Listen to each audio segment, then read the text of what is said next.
Welcome to Understandable Insights, Information to Intelligence with Sue Gordon, the national security podcast that provides you an elemental understanding of the world as it is, not how you prefer it to be.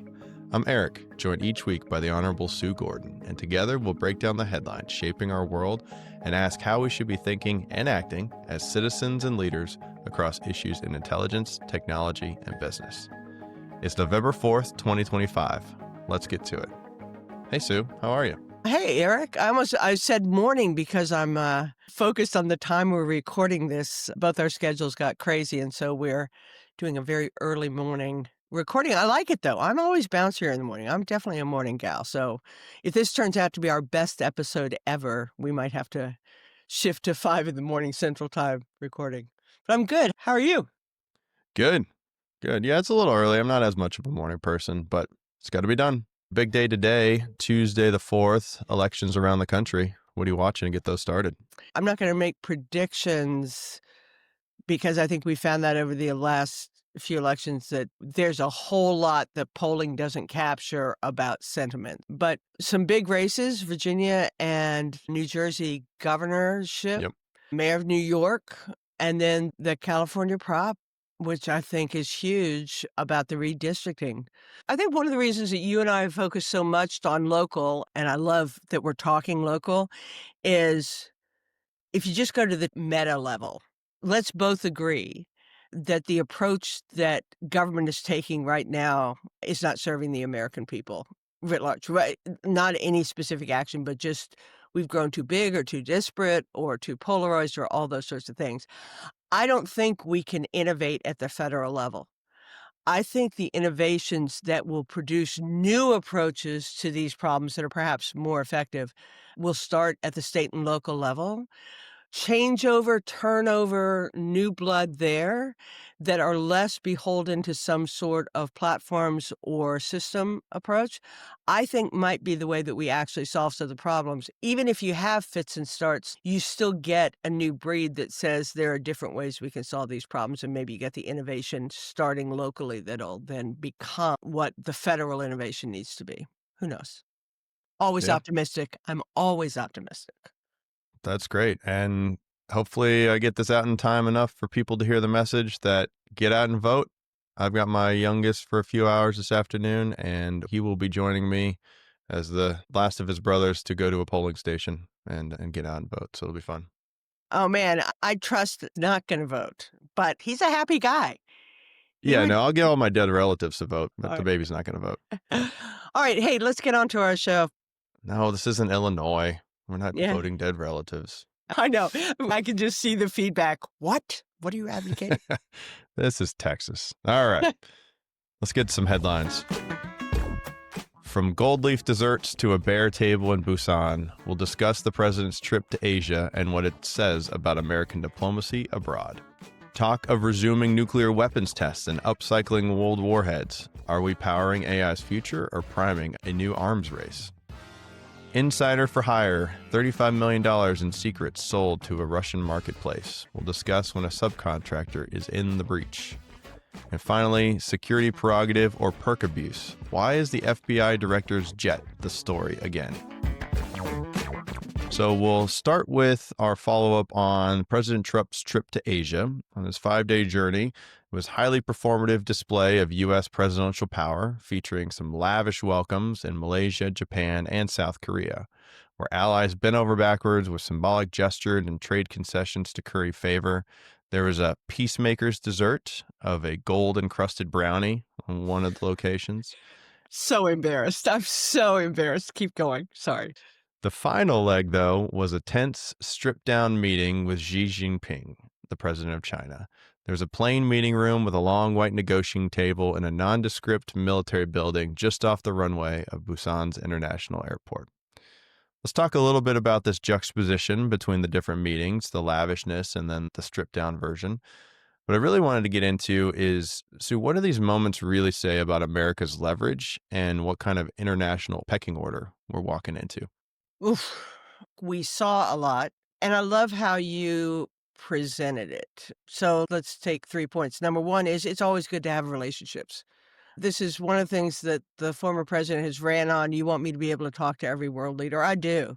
I'm not sure you need to always be the one talking to the world leaders. Sometimes you send messages by who you have, kind of parallel conversations with, but you need to have it.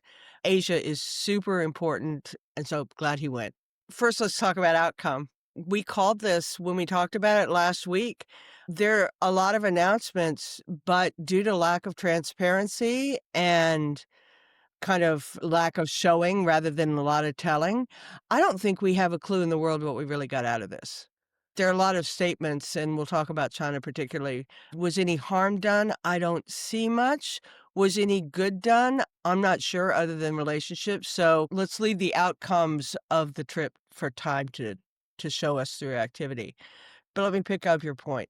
There are tactical shows and there are strategic shows.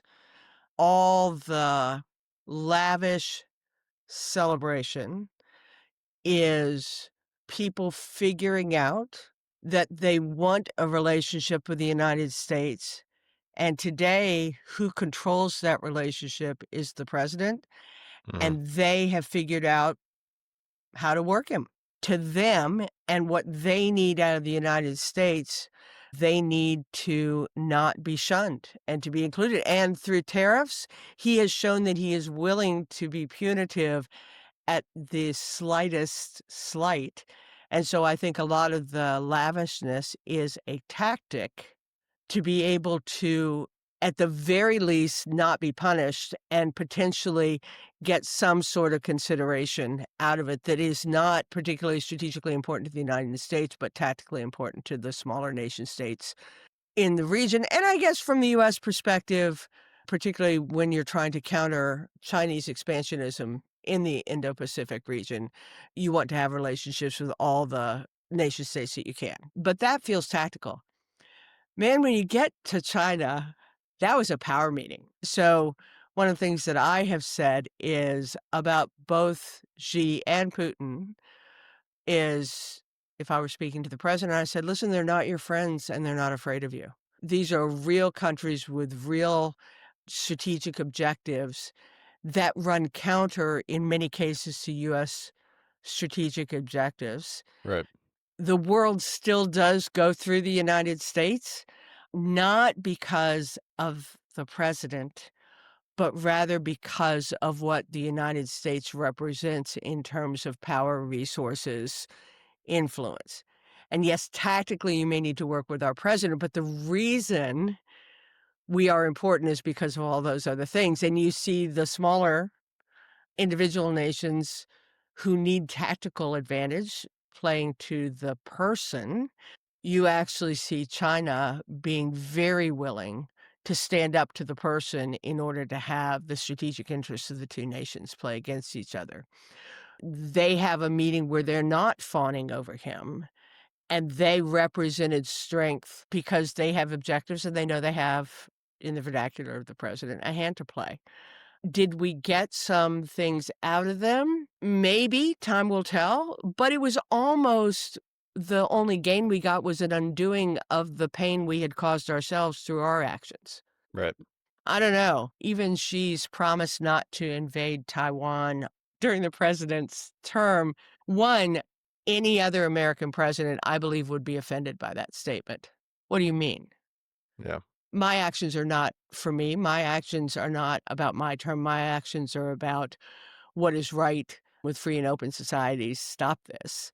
But the second thing is we also know that the assessment is that China doesn't have it in its own view of itself, unlikely to do anything well before 2027. So even that doesn't seem to be much of a concession. Long-winded way of saying there's performance, there's tactics, and there's strategy. I don't think we saw any shift that was surprising on any front. I think we are pretty much where we were. And again, the only way you keep strategic powers at bay is to have actual national power, not performative power. Yeah, that's a great point on the strategic, tactical, and performance. And so much of this has the element of time. But I agree that we're pretty much back at the place we started, or roughly about the place we started. And we'll just have to see what happens. We don't want this to be overreaction Monday after the week one of the Yeah. NFL season saying, oh, the season's over, or hey, this terrible team's going to the Super Bowl. Time will tell, but there's still things that we can see coming out of this, especially at the tactical. Yeah, I don't think it was a loss. Again, visiting regions when you're the United States is an important signal about where your values lie. So, yeah, let's not overreact. But as we always encourage people, how about if you look at the actions, not at the words, and then you'll have a much better picture of what's going on. That's right. Staying in the strategic realm, let's talk about some of these nuclear weapons. Yeah. President Trump's surprise announcement that he would resume U.S. nuclear weapons testing has reignited fears of a renewed global arms race. The move appears to be based on a false premise that other nations like Russia and China are actively conducting nuclear tests. U.S. weapons labs and top defense officials say explosive tests are unnecessary, and the U.S. already leads the world in advanced non explosive testing capability. Experts warn that resuming tests would erode America's strategic advantage, invite rivals to follow suit, and destabilize the already fragile arms control environment. The U.S. hasn't tested a nuclear weapon since 1992. Experts say we don't need to. Why then would a president call for return to Cold War era testing, and what's the real risk in doing so? So I have a rule that I don't try and get in people's heads about why they would do things. But let's just talk about the issue. Yes, some experts do say that simulation can do the job of testing. There are many others who have long argued for resumption of testing because it is very difficult to determine the effects part of nuclear detonations without actual testing. So while the prevailing wind is you don't need it, that was one of the reasons why the whole moratorium was placed in 1992. But there is some argument for if you believe that nuclear weapons are going to be used, and you must prepare to understand what the effects of those nuclear weapons will be, testing is one of the few ways that you can really get to the effects piece. So just top line, it is not in every quarter settled that you can know everything without testing. Just a real quick recount of why we put the moratorium on in 92. There was actually a lot of arms control momentum in 92, public and environmental pressure about nuclear fallout from the explosive testing, whether at Nevada test site in the Pacific. We were in the middle of cleanup and all the health risks were known. There was just confidence, like you say, in simulation that we didn't have to run those risks. We could satisfy eliminating those risks satisfactorily with simulation.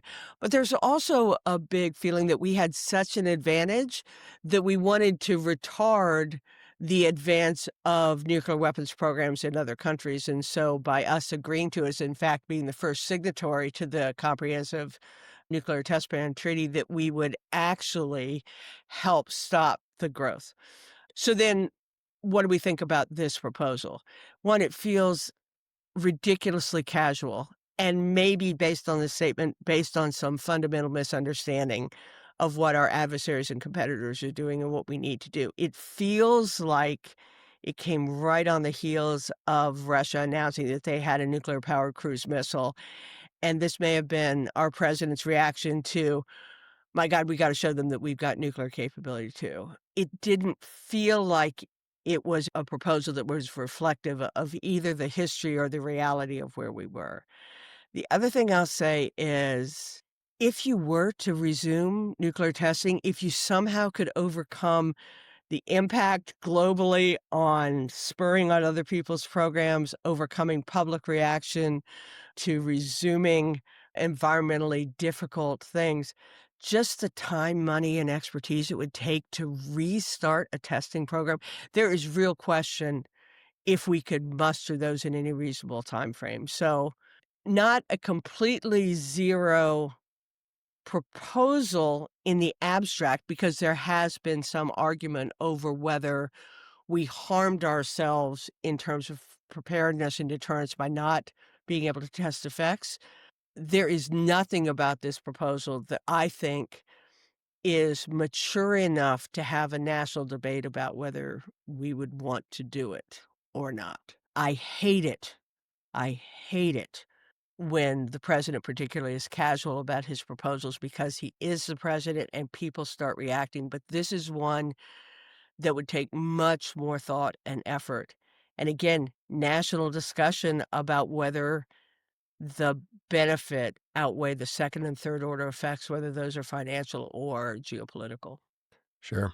Yeah, and I think I owe an update. 1998 was when Pakistan and India were doing all their weapons testing, both also two nuclear nations. So a little bit after 92, but still, that's since the last time we've tested.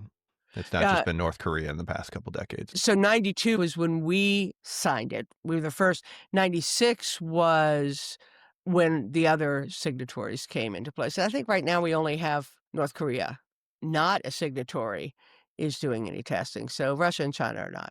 Anyway, it's not a bad topic, but the way it was presented as casually done without any sort of foundational work just feels like you're gonna get people spinning, you're gonna have other nations already reacting to it.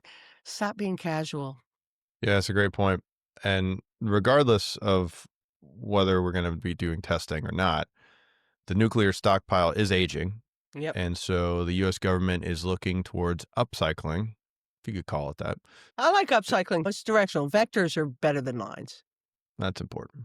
The government has invited private energy firms to apply for access to up to 19 metric tons of Cold War era weapons grade plutonium, with the aim of converting it into fuel for advanced civilian reactors. The plan is pitched as a strategic move to break foreign uranium supply chain dependencies and to accelerate some domestic reactor innovation.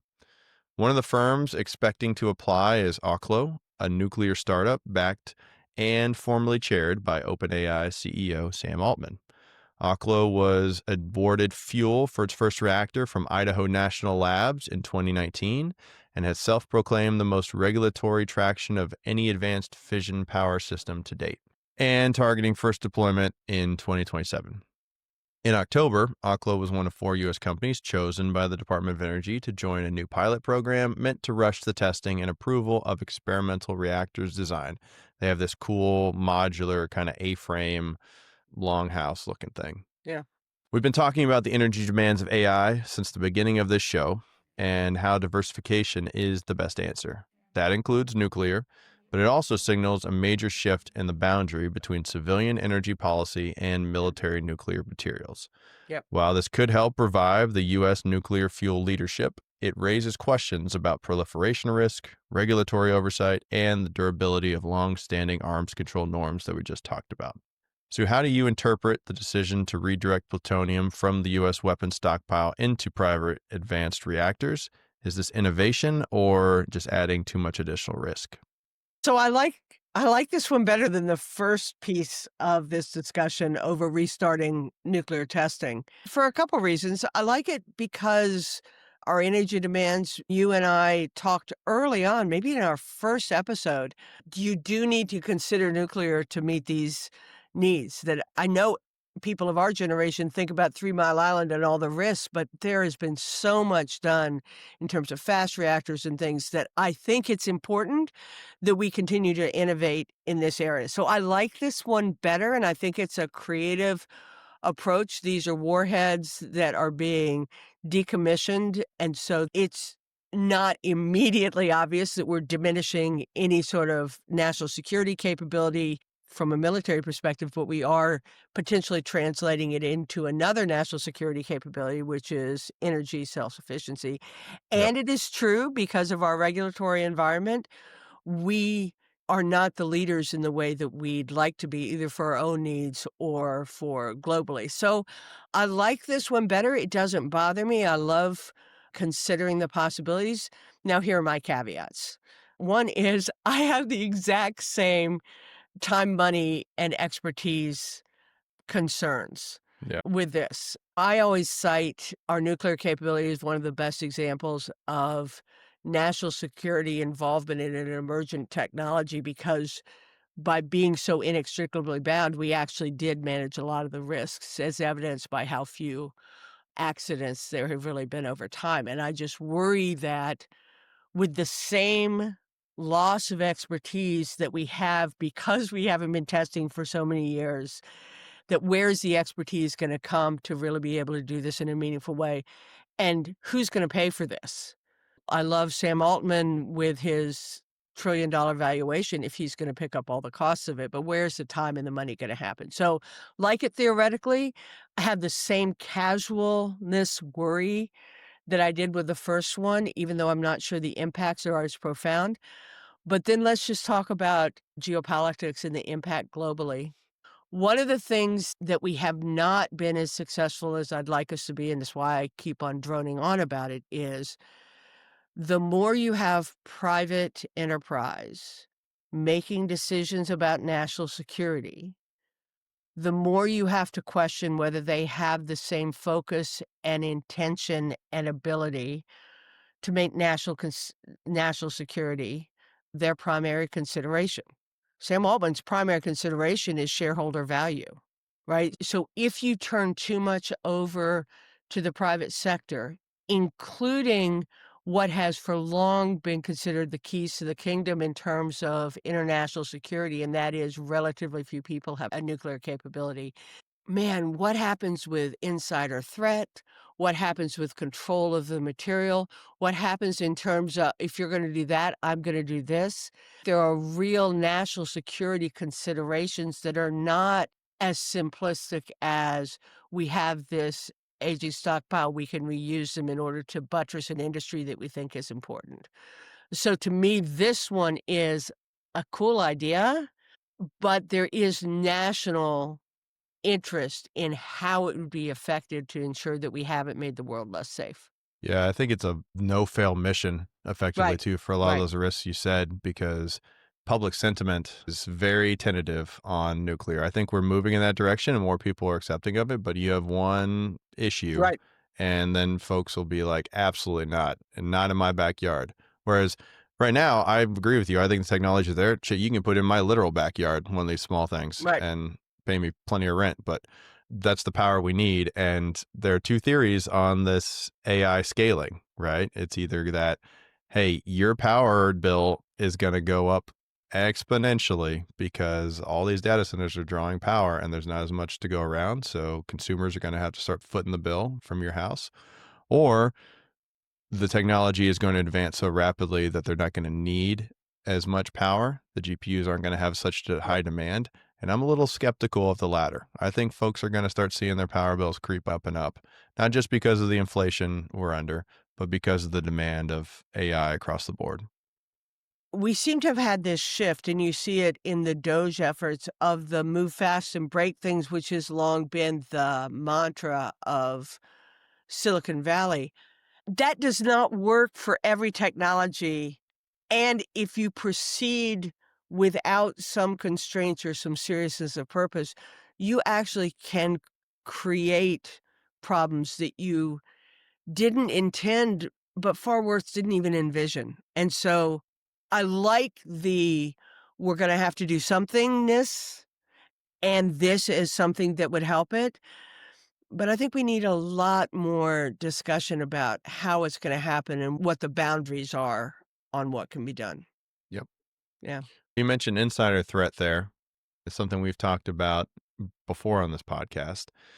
I want to talk about a recent cyber incident where a former employee at Trenton, an L3 Harris Technologies subsidiary that developed hacking tools for the government, this individual pleaded guilty to stealing around $35 million in sensitive cyber trade secrets from a cleared defense contractor and attempting to sell them to a Russian state-affiliated buyer. The Australian national, who's now a former director at Trenton, Peter Williams, 39, made the sales between 2022 and 2025 when he had access to the defense contractor's secure network and stole cyber secrets, selling them for millions of dollars in crypto. This case underscores the growing national security risks posed by insider threats and the complex web of private actors involved in defense supply chains. As private hacking capabilities proliferate, the line between state and non-state in cyber espionage continues to blur, creating new vulnerabilities for U.S. and infrastructure. Shout out to Bloomberg's Katrina Manson for putting the story on our radar and publishing it.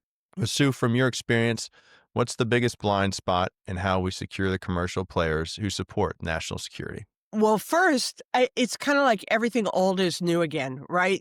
This is the Falcon and the Snowman, right? You need humans to be working in your companies, and humans have access to information and they have real vulnerabilities that can be used by adversaries and competitors who want something from them. And so I think this is a very classic aspect of espionage. It isn't new that it's going on within the industrial community. It's not a new actor, Russia, seeking to be the buyer in order to understand where we are. And so, on the one hand, it's a really old story.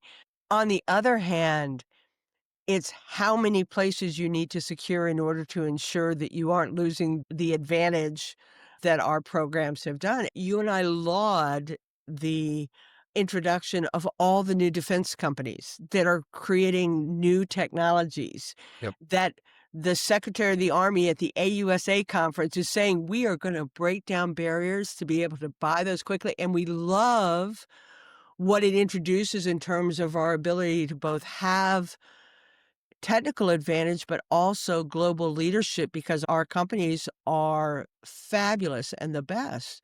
But how many nodes do we need to protect from this kind of attack? And how much money? Because when companies spend money on cybersecurity and on insider threat, that's overhead, right? Hmm. And again, we talk about they're motivated by shareholder value. That just limits how much they're returning on their investment. And so, one, read the article that Katrina wrote, and you will have a picture of just how much is going on in how many companies because her ability to report on this and show it is remarkable. But we have got to not just view this as almost like ransomware, where companies increasingly are paying the ransom just so they can get back to business. And I get that from a corporate perspective, I do, but from a national perspective, we become civ-like in terms of how much of our intellectual property is running out the door. But the other piece is we have come to believe that espionage is increasingly technical, where you see that so much of it is human enabled. And so we've talked about the companies that are doing insider threat work. If you are someone who's doing national security work, really, you have to do it part and parcel with good physical security, good personnel security, good technical security, and then you need the ability to make sure that this sort of thing isn't happening. Too many companies view it as a cost center, but Absolutely. from my aviation background, aviation safety is a very similar issue where it's very hard to measure your metric of success. Yep. Did we just not have any incidents? Do we not have any problems? So why are we spending all this time and energy and money on the program when we didn't have a problem? But you can see from this example particularly, how likely is Trenton to get another contract to work on this? They have to really go back and validate that they've implemented controls, or they may not have another contract. And it's not just national security too, but it's intellectual property Right. from your company that you're able to lose.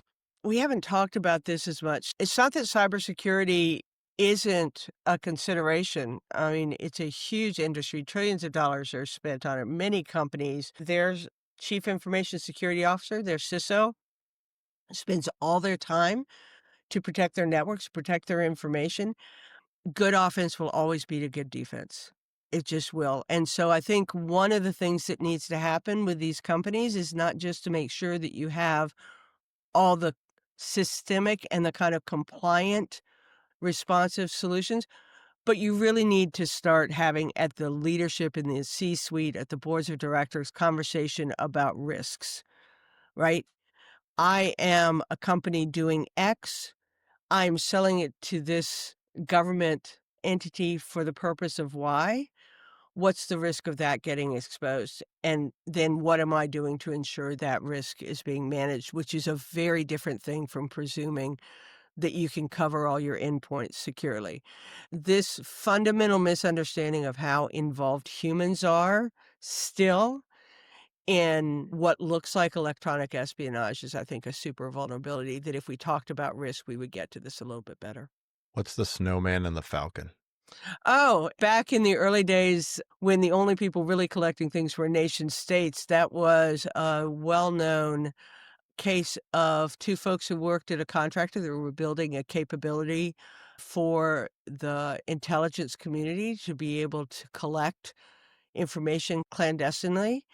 And these two were basically recruited just based on offering them money, and they shared secrets of the capability of that asset. Look it up. It's a movie. Who's in it? Who played Harvey Milk? I'm trying to think of who that actor is. Anyway, Falcon and Snowman, good movie. But it's really essentially this story just put in a more physical setting where they had to take information out of safes and do a dead drop with a handler rather than just being able to download a bunch of files and take it home and then upload it to a Dropbox someplace else. So story is old as time. Used to be relatively fewer players in sensitive capabilities, and now with the proliferation and our need to innovate, it's every company who deals with the government that holds a piece of our national and global security, and if you're not recognizing the environment in which you're working, you run the risk of inadvertently creating a problem for the nation. But as you said, that company's gonna have a hard time getting business again if they aren't able to prove that they can securely handle information. So Falcon Snowman, a 1985 American spy drama featuring Timothy Timothy Hutton, Hutton, yep, and much more. Yeah, who else? Sean Mm. Penn. Oh God, yes.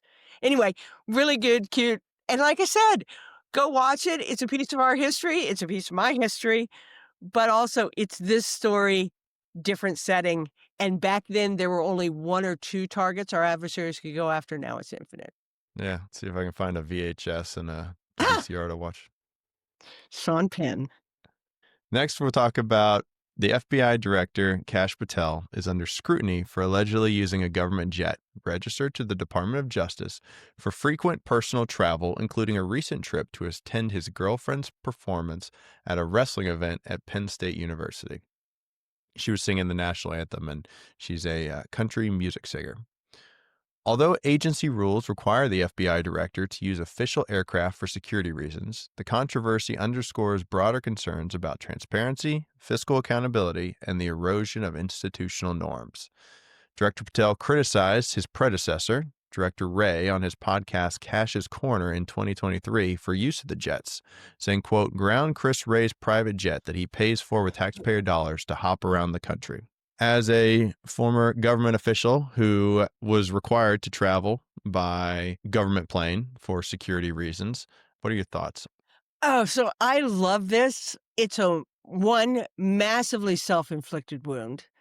Two, I am sure Kash Patel wishes this hadn't happened. And three, it's a really instructive tale that if they'll listen to me, they will have a better understanding of how to do their jobs and stay out of this trouble. So I've been on both sides of this. I've been the staff that is being asked to provide a capability to a boss. I was the director of support at the CIA when David Petraeus was the director, and General Petraeus was a very demanding customer. He had a very clear view of the importance of real-time communications, different from the very clandestine world that we had lived in, and so he was always putting pressure on us to give him more communication capability in real time and to give him transportation capability that allowed him to communicate the entire time and to not waste his time because that was the most valuable resource. I always viewed it as my responsibility to try and find solutions that fit within the budgets that we were authorized to have and also that considered the optics of it as well as just whether he needed the capability. So he was almost one of the forerunners of senior leaders needing to have 24-hour communication and Yeah. that driving transportation needs. And he was a tough guy. More than once, I got summoned to his office to explain why he didn't have what he wanted. We ran into a transportation problem a little bit like Kash Patel, except we hadn't done it, and so we skated pretty clear. So, first things first is the reason why you have professional cadre is to take what you want and then to tell you, "Here's how you can get it," and that's an uncomfortable position. You know the difference between me and the people serving Director Patel?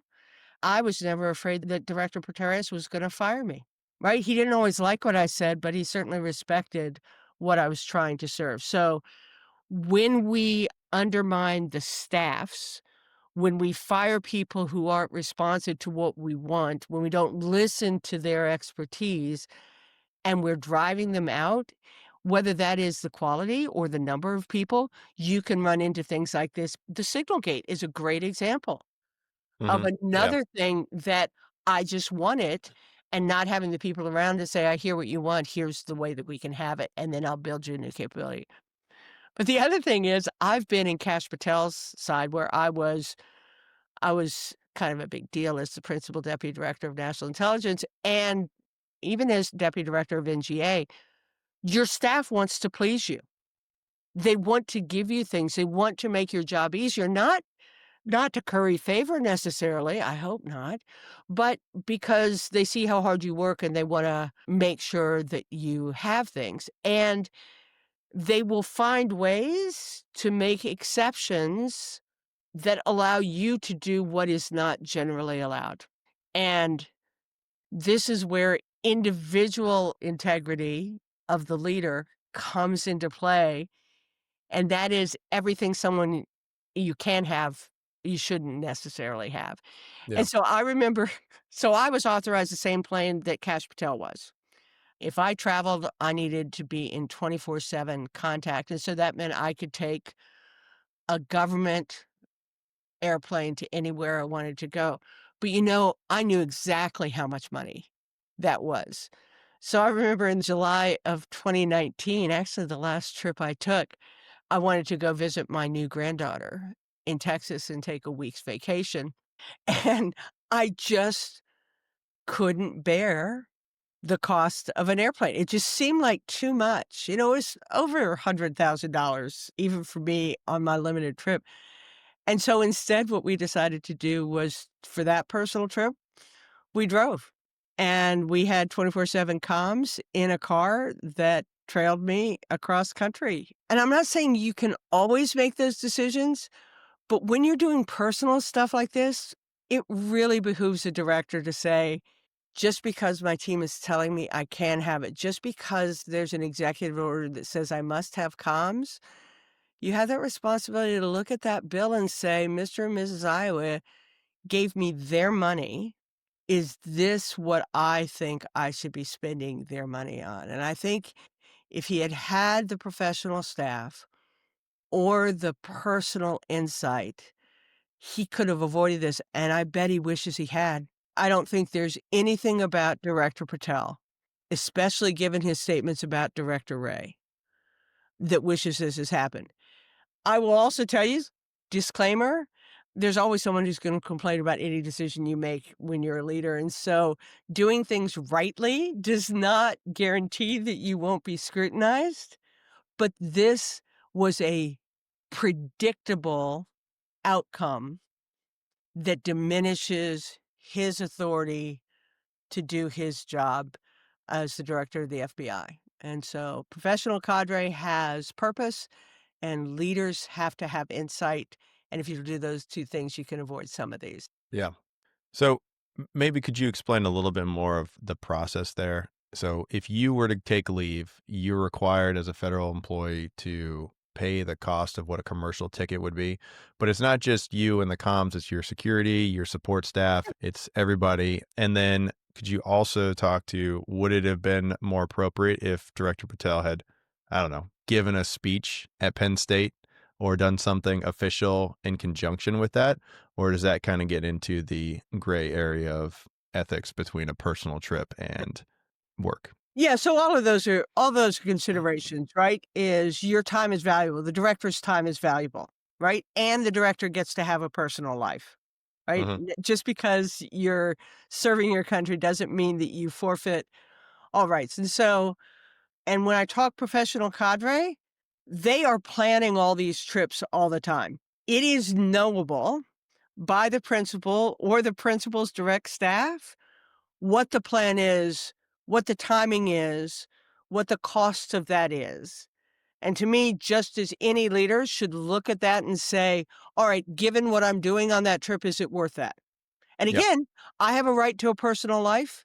I shouldn't forego that. And my time is valuable. So not everything you do can you drive to it like I chose to. I made that part of the week I took off where it was a day and a half on either side to drive. That was my sensibilities, but I made that by looking at the overall impact of the trip. Yep. You do, particularly if I am bringing anyone with me on the trip, not only that I'm paying for them commercial fare. So again, it isn't free, but you have to look at the total cost of the event and then factor into whether it's worth it. Your question about should he have arranged some official thing to do, I probably hate that more than anything. Yeah. That is one of, this is a technical term, skeeviest things that I think leaders do is they want to go do something fun and then they put a trip that they would have never made in order to justify it as a business thing. Separate those two out unless they naturally come together. Now, I don't know that my puritanical values are the absolute right ones. I probably disadvantaged myself more than I needed to, You don't say. but oh, shush. But I will say, I really do believe if I ever opened any of my decision making up to the Congress or even to the American people, they'd say, yeah, she was a good steward of it. And to me, that allowed me more run and gave them more confidence in the other decisions I made on behalf of America. So to me, it's all part and parcel. Is this the worst thing that happened in the entire universe? Is there pearl clutching against it? But this is one that I think is one of the risks when you suggest that rules no longer apply, that the staff that would have applied it is responsible not to the rules, but to your preferences. And when individual leaders forget that though they have power, they are the one that can most temper it. And then the top line is character does actually matter. Yep.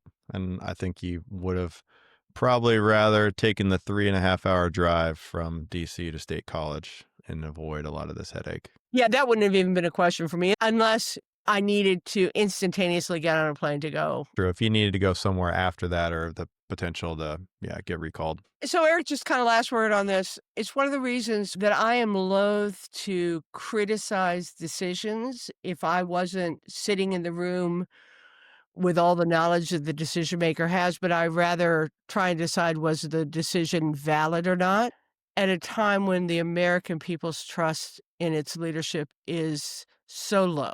And when what I have learned about how important that trust is when you need to do something hard, just being very careful that you are not misusing that trust. And I don't know all the things that went into this trip, but I do think that when I use words like casual, when I bemoan the loss of the professional cadre, this feels like the kind of thing that is why we have regulations, why we have staff, and why we have leadership that understands the responsibility they're carrying, not just the job that they're being asked to do.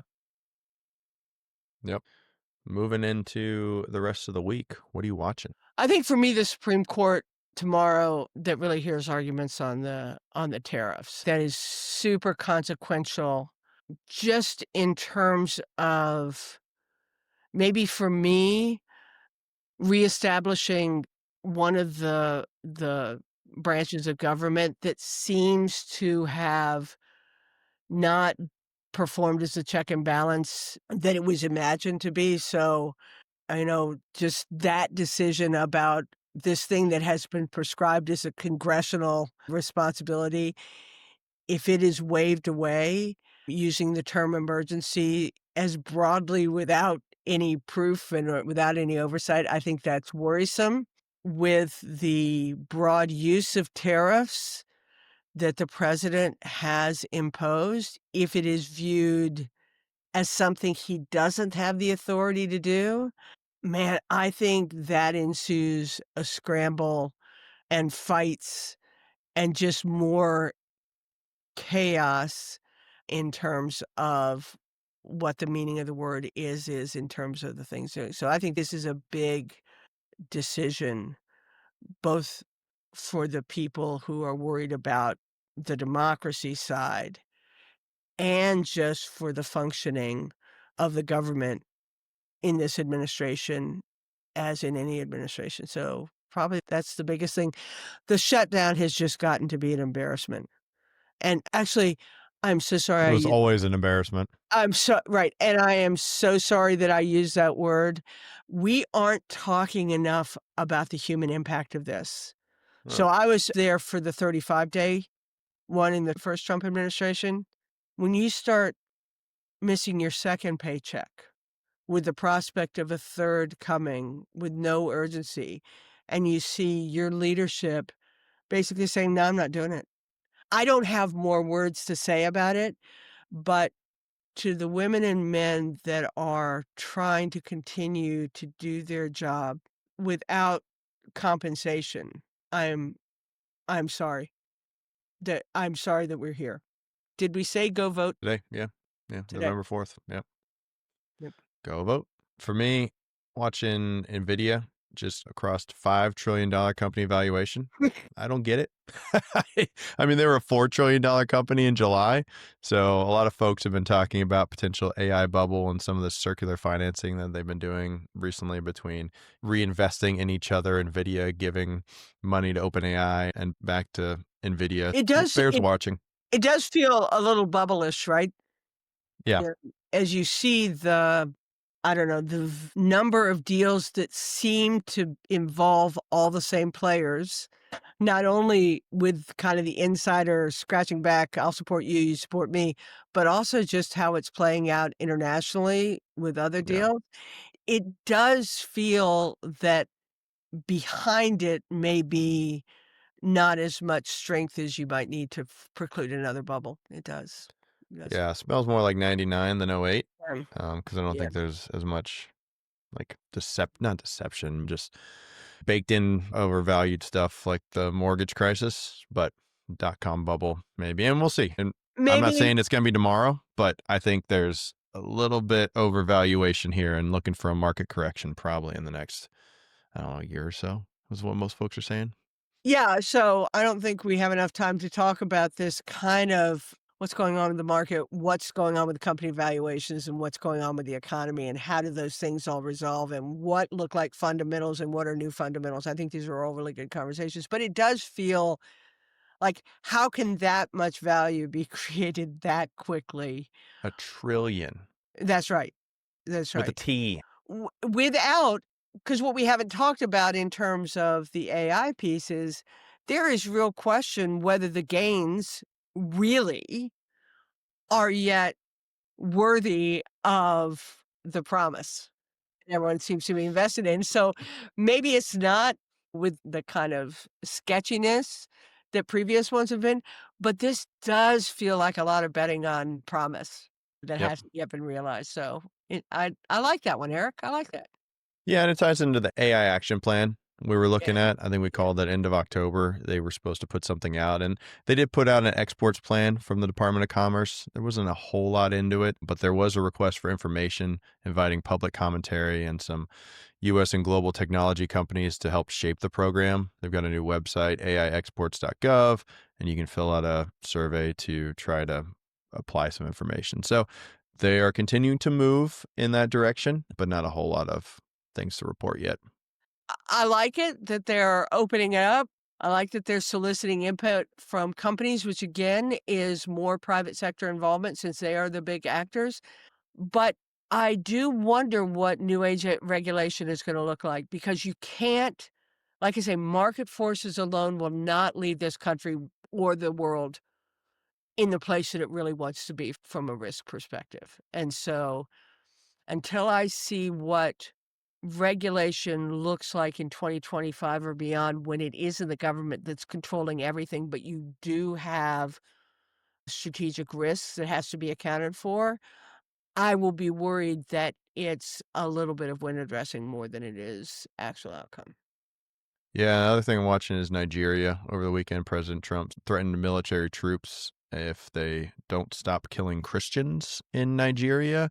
So, interested in monitoring President Abuja's response to that intervention threat, and then also what any other U.S. policy signals. Nigeria is Africa's most populous country, 237 million folks. The next most populous is Ethiopia with 135 million. So, very big country there, lots of natural resources, lots of oil, and reminds me of the art of the deal. Make a big splash, punch your opponent in the face, and then wait for reaction and then make some deals. He's very focused on oil.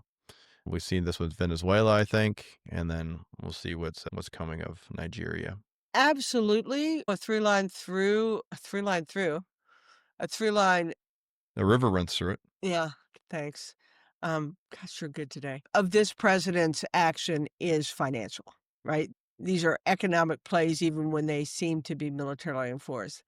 I have too much history, too much seeing the United States being a defender of small countries against big countries to now see my country as a bully and threatening to use its overwhelming power to shape even what it considers to be wrongs. Again, the word casual comes to mind. I think there are second and third order effects. And again, this hopefully America was around for a lot longer than any particular action. So just getting the satisfaction of being able to threaten someone because you're so much more powerful and get an outcome that is narrow, but at what cost to our strategic positioning, I worry after. But I like the call out. I think one of the challenges about Nigeria is, yes, it has all those attributes, but governmentally, and it is one of those African nations that is really torn between lots of different factions that want to control the government and trying to keep that balanced, and a very aggressive China in that country as well for all the reasons that you said. So not a simplistic play at all, even though the action feels in some ways capricious to me. All right, we've got one more thing here. Not sure if you want to comment on this today or save it for another episode, but just got breaking news that former Vice President Dick Cheney passed away at the age of 84. Vice President during the Bush administration, a continuing legacy in terms of executive power and executive privilege, former Secretary of Defense, I believe. So wanted to see if you had any comments or thoughts on former Vice President Dick Cheney passing away at 84. Well, I'm sorry for the family's loss. I guess maybe it's just a sign of the times. He was vice president and active in the political sphere kind of when I was senior enough in the intelligence community to actually be focused on policymakers rather than having my head down. So here's what I know to be true is his last part of his political career will be the subject of discussion for the next, well, throughout history, but for the next few days. And some will use him as evidence of everything that's wrong. And some will use him as evidence of how we ought to behave. Both of those will do a disservice to the whole life. And so what I would just say is we lost an 84-year-old man who lived both a life of private sector accomplishment and public service. Yep. Try and go up a little bit and see the value of the aggregate, not just the specific incident that you want to use for your agenda, and instead celebrate a life and help a family mourn a loss. Yep. Our thoughts are with the family, and sorry for their loss. Yep. Well, that's what we're watching. Thank you for joining us. No doubt there's more to come. This country's strength isn't in its power, industry, or government, but in its people. So thanks for joining us. So as always, remember, we're here for you. We are on an increasing number of platforms. So whether it's where you listen to your podcast, YouTube, or our newest venue, Instagram, send us a comment and tell us what you like and what you don't, and what you need and what you hope. So join us next week. And until then, go forth, do good, and as always, be kind to one another. Thanks. Go vote.